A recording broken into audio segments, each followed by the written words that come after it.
Hey everyone, welcome back to Lit Sports Online. We're going to do some preview coverage for UFC 218 in Detroit, Michigan. Got Pat on the table again. And we're going to go through the main card fights. So, we're going to start off with Tecia Torres and Michelle Waterson are having a fight at this pay-per-view. And so, what are your thoughts on it? It's gonna be an interesting fight. It's two kind of opposing styles. Michelle Waterson is a taller, longer fighter. She's a karate background, so she throws a lot of kicks. She likes to fight at range. She's a really good grappler. I mean, she's a former Invicta Fighting Championship champion. It's a mouthful, and Tecia Torres is kind of a smaller, more compact fighter, more high pressure, kind of brawling style.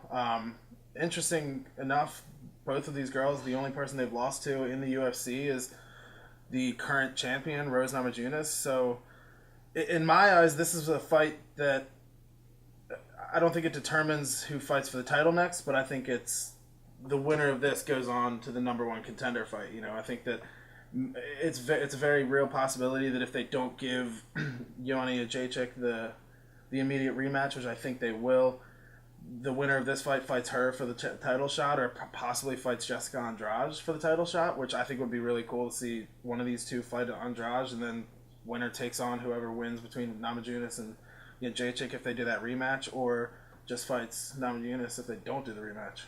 Yeah, and on this main card, we got a couple fights that are potentially going to determine, who's fighting the championship next. Essentially, number one contender matches. We got a couple of those on the card, but yeah, definitely. I mean, what the heck? You wanna pick who we think's going to win for these fights? Yeah. So for this one, this is a tough one. It's.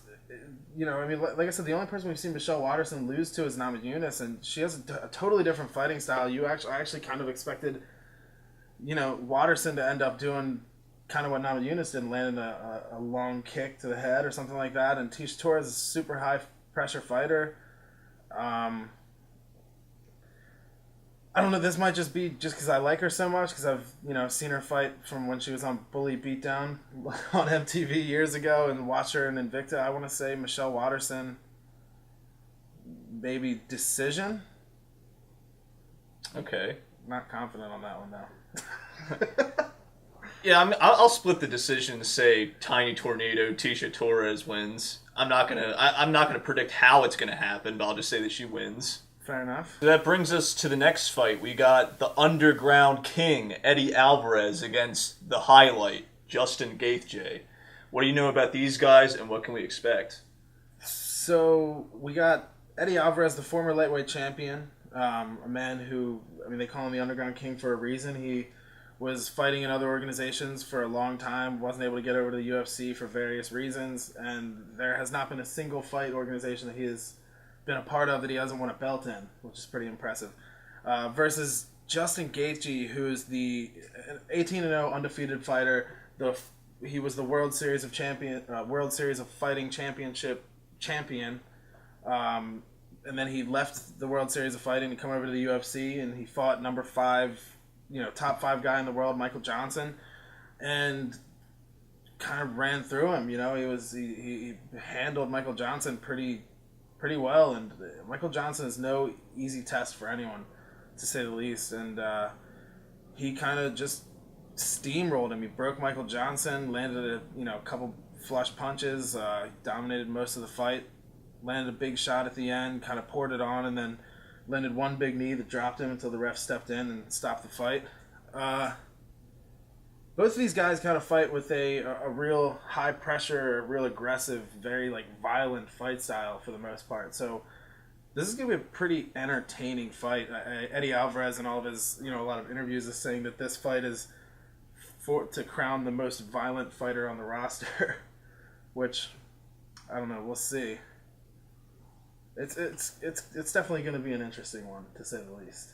Yeah, it's intriguing from a pick'em point of view, because you got one guy that's higher ranked, but you got another guy that's undefeated.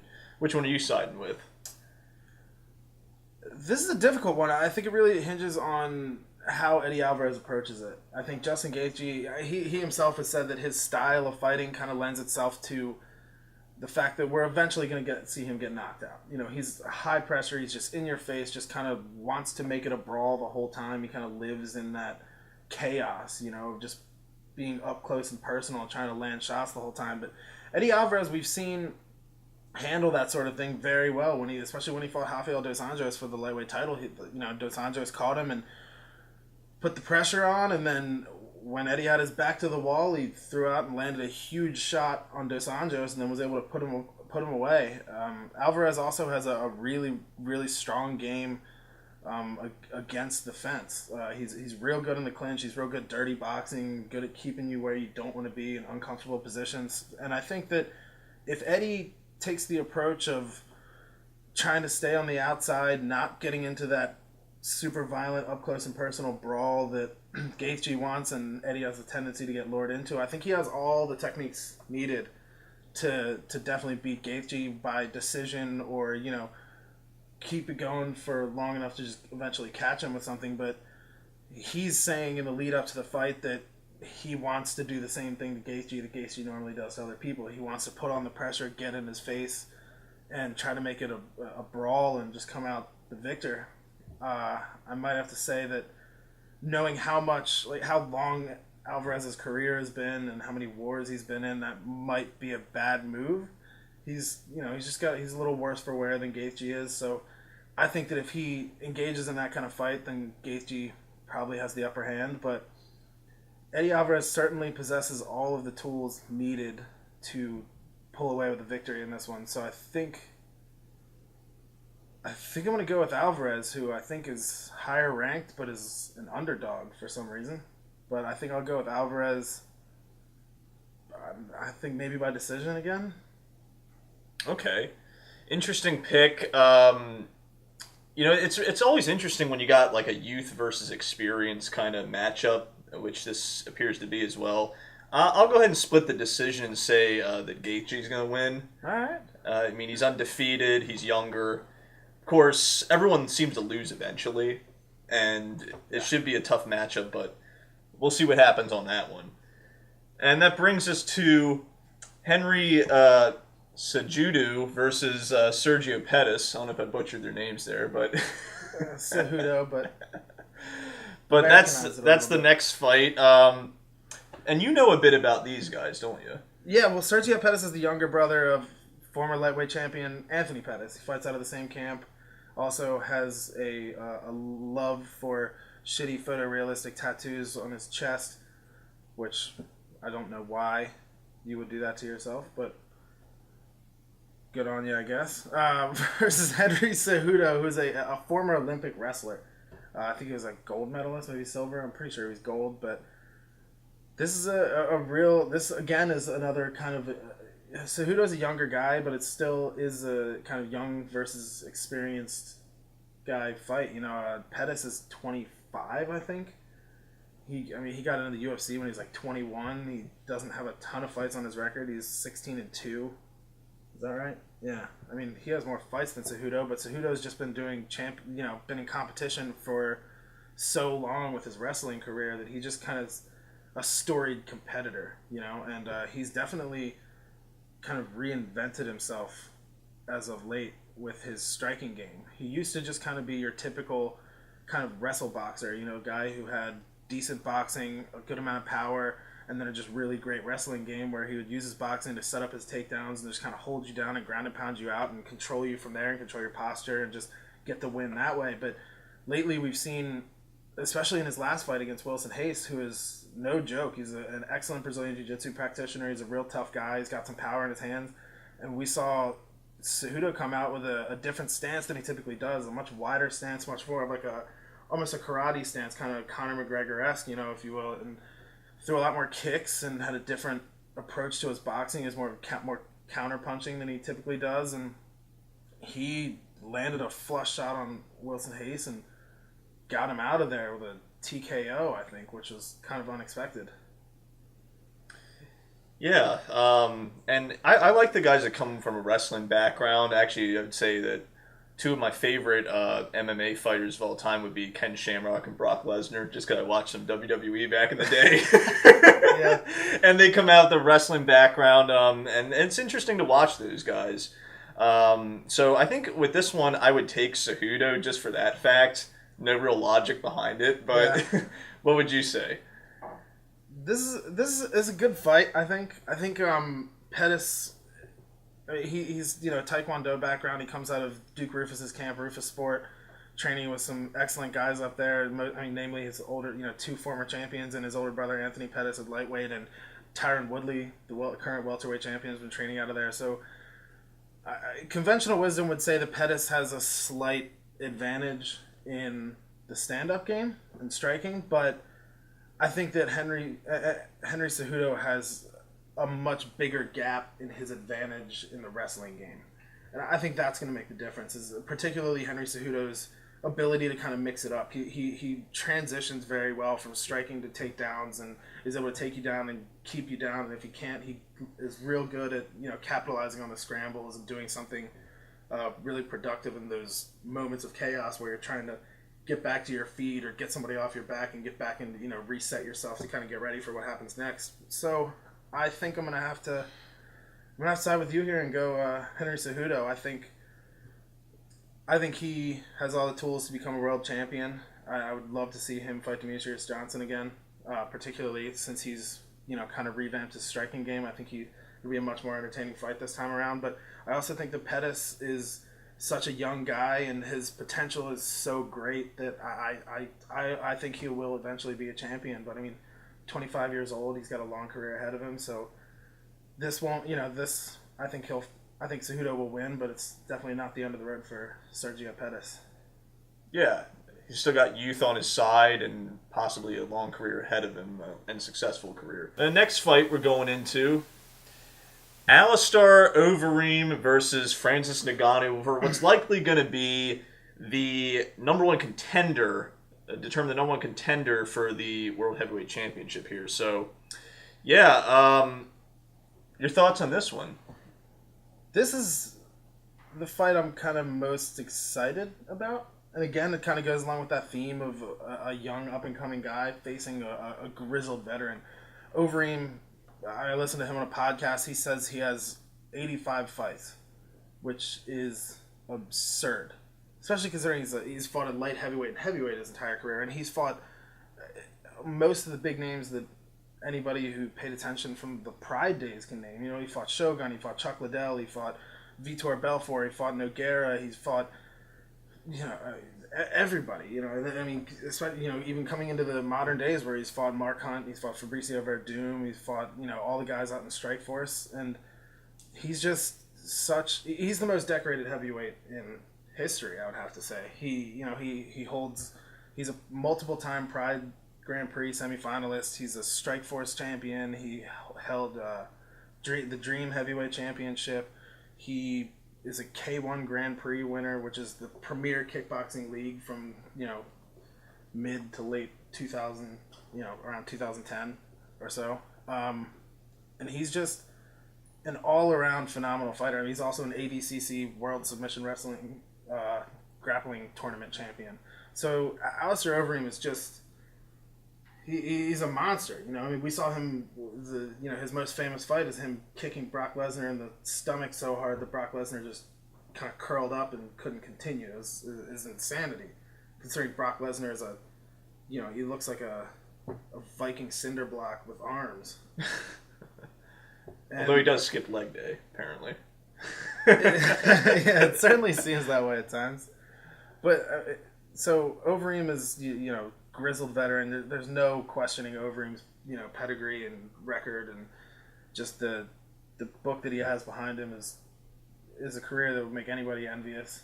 But Francis Ngannou is the fighter in the heavyweight division that a lot of people, Dana White, the president of the UFC included, are hailing as the next great heavyweight champion.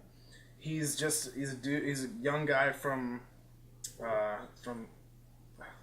Cameroon and France. Yeah, he has an interesting backstory, actually, coming from nothing. I mean, he's like a really poor family and all that. Yeah. So that the backstory also makes this interesting for him. But yeah, he's he's definitely got the physique and I think like just the youth advantage on this one. Yeah, I mean his nickname is the Predator, and he's just massive. He's like 6'4". He looks like he's built like a superhero. It's pretty incredible, and he hits really hard, which I mean is not saying all that much considering he's a heavyweight fighter, because every heavyweight hits hard. You're a 240-pound man, you're gonna punch pretty hard. But I mean, recently he went to the UFC Performance Institute, and he had the highest reading they had ever seen on their, whatever power reading machine they have, beating out, legendary kickboxer Tyrone Spong. So for me, this fight really comes down to whether or not Ngannou is able to land that big shot. I don't think, the longer the fight goes, I don't think he's going to win a decision against Overeem. I mean, he has very good boxing, he's a good striker, but like I said, Overeem is the most decorated striker the heavyweight division has ever seen. And so I don't think that Ngannou is going to be able to win the striking chess match. But I think he very, very much has the ability to land that one shot and put Overeem down, particularly since we've seen Overeem get knocked out many times in his career, a couple times more recently. He got knocked out by Stipe Miocic, he got knocked out by Travis Brown, he got knocked out by Antonio Bigfoot Silva. So I mean, Overeem's chin is not as good as it used to be. So for sure, if Ngannou lands that big shot, Overeem is not coming out the other side of it, I would say. So do you have a prediction then as far as like who's going to win? Or is it this is a close one to call for you?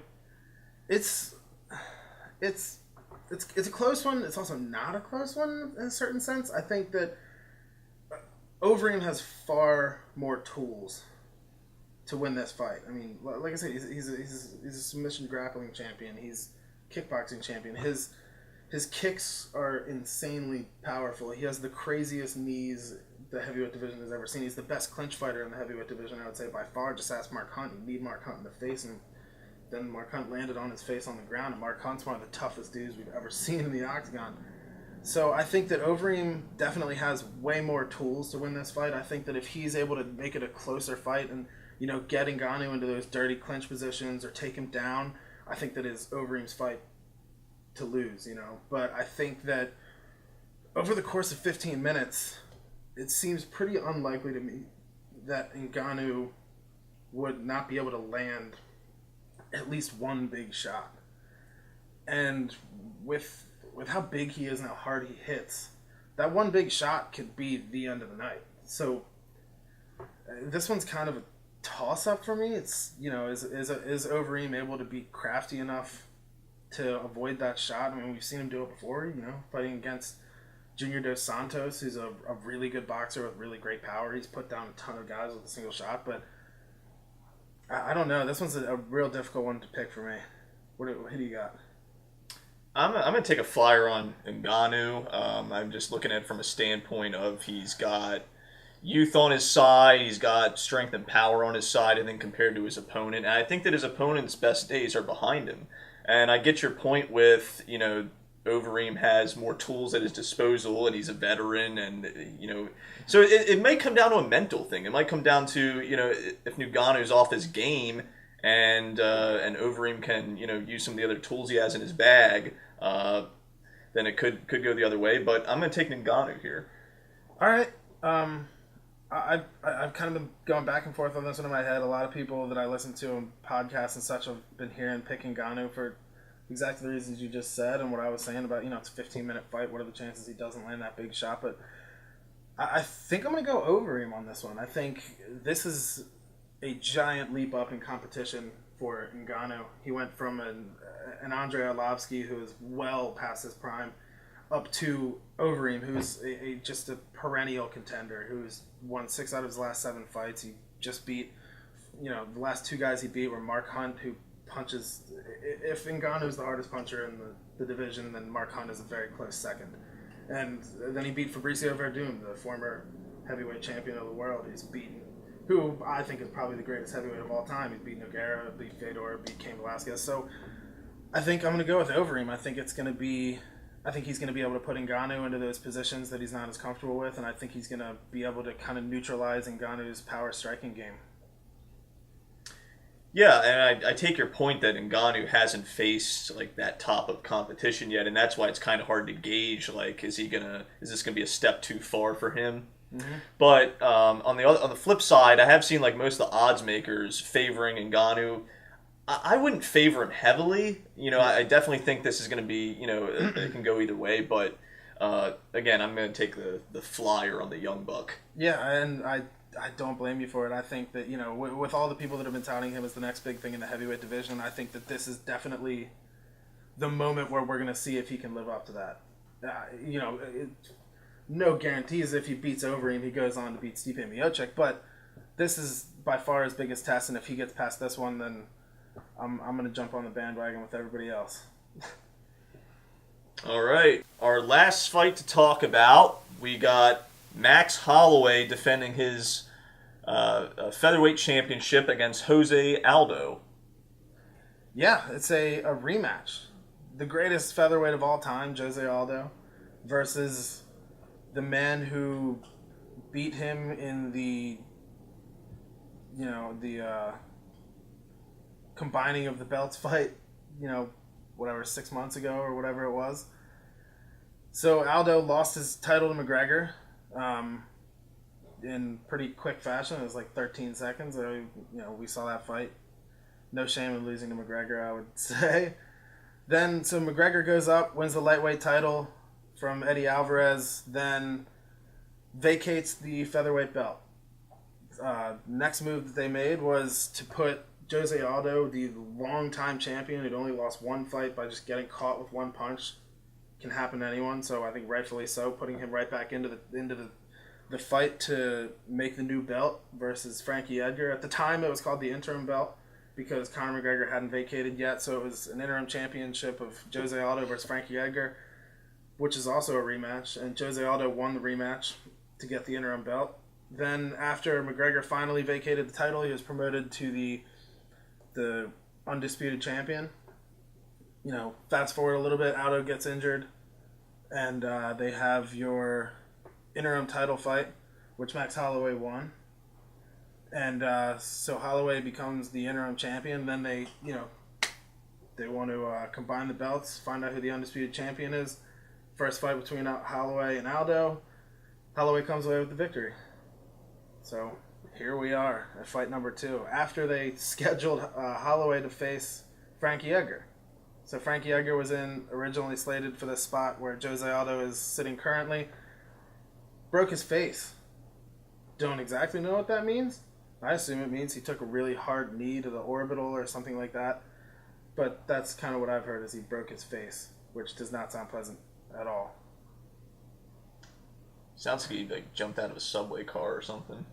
Yeah, or maybe his parachute didn't open when he was going skydiving or something. Who knows?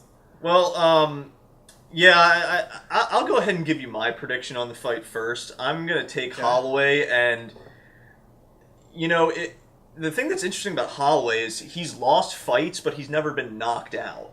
He's never lost by knockout. And I think that's something that, coming into this, has me intrigued and thinking, well, this guy can hold up and take the damage and return it. So he's my pick. But again, I mean, Aldo has quite an impressive record himself, and that's not to be overlooked either. Not at all. I mean, he's...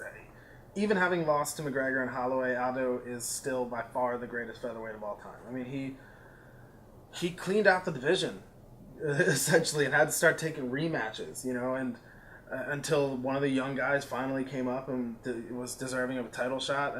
Aldo, not only that, but he was the champion before the UFC had the division in another Zuffa-owned fight company called WEC. He was the champion over there, too. So he didn't lose for like 10 years or some crazy shit. And so Aldo is by no means should be counted out. It just so happens that he's fighting a guy that he's lost to already. Max Holloway, his last loss was to Conor McGregor. So to your point, we definitely know he can take a punch. Conor McGregor has knocked out every fight he's had in the UFC, with the exception of his Nate Diaz fights, were won by knockout, except for Max Holloway. He went to a decision with Max Holloway. So we know that Max Holloway can take a shot. So, yeah, I would say that it's it's not a very likely outcome for Holloway to get knocked out cold. Aldo hits very hard, especially with his kicks. So it's going to be an interesting fight, I think, especially looking at the last fight, because I rewatched that fight recently, and the early rounds of the fight, Aldo had a lot of success. It was by no means a one-sided fight. Holloway has a longer reach, so it was a lot of both guys kind of being tentative and trying to counter-strike. So it was two guys trying, and it seemed to me, at least, that whoever was the counter-striker in the exchange seemed to get the better of the other guy. And Aldo has a lot of really good head movement, so that's kind of his way to get around those long Holloway punches, because Holloway has a couple inch reach advantage. And Aldo was able to land a couple big shots. He hurt Holloway at one point and was trying to put him away until the round ended. And it's going to be a really interesting fight, particularly because Aldo was injured last time.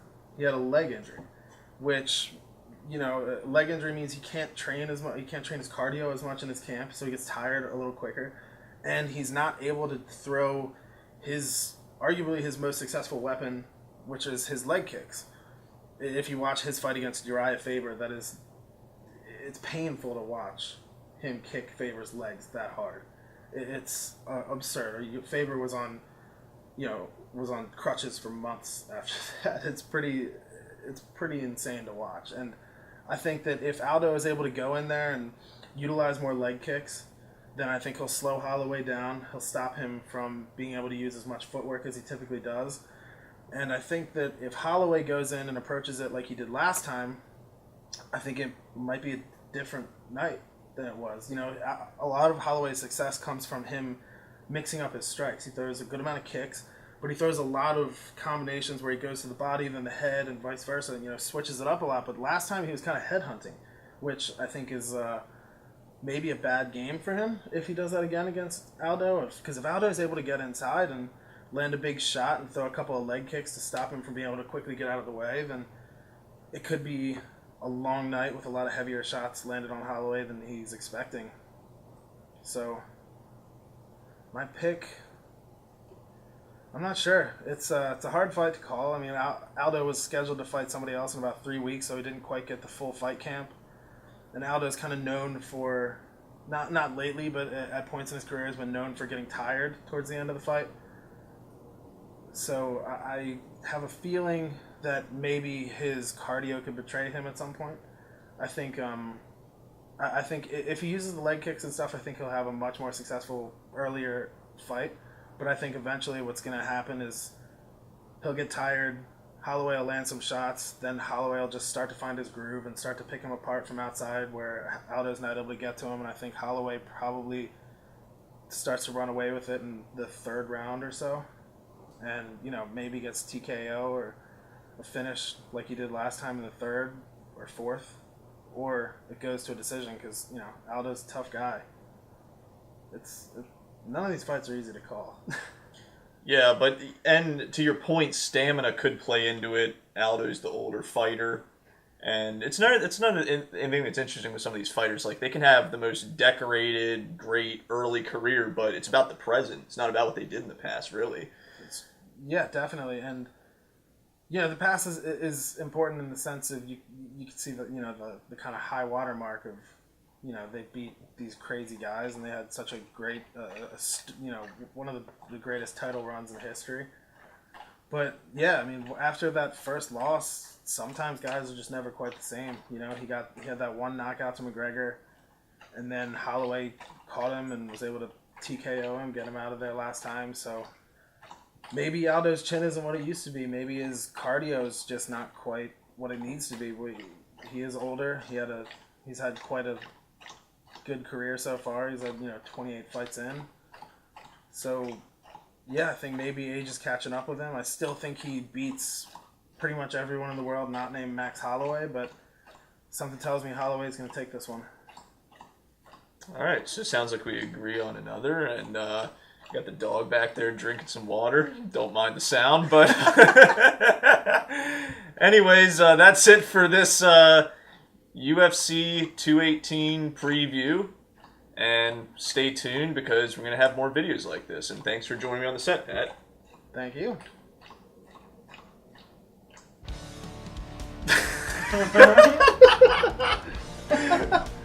What the heck, man? Hey, Nibs. No? Like, seriously, bud? Good timing. He was so quiet for like 25 minutes.